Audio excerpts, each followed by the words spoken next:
3 najmoćnije nuklearne bombe na svetu. Broj 3. Castle Bravo.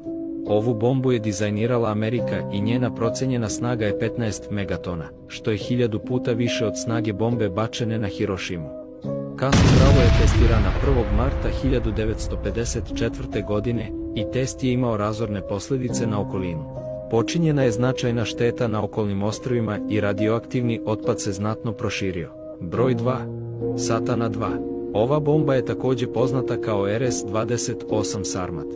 U pitanju je hipersonična raketa dizajnirana da probije NATO raketnu odbranu.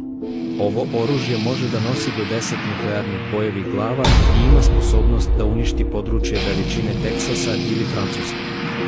Prilično jezivo. Pre nego što otkrijete broj 1, ne zaboravite da se pretplatite i lajkujete video. Broj 1. Tsar bomba. Tsar bomba je najmoćnija nuklearna bomba ikada testirana. Razvio ju je Sovjetski savez i testirana je 30. oktobra 1961. Ona sadrži 57 megatona TNT-a, što je otprilike 4000 puta više od snage bombe iz Hirošime. Na svu sreću, bomba je testirana sa smanjenim prinosom od oko 2% svoje pune snage iz bezbednosnih razloga. Njena upotreba bi bila razorna za ceo svet. Šta biste uradili u posljednjim trenucima kada biste videli da se približava jedna od ovih bombi?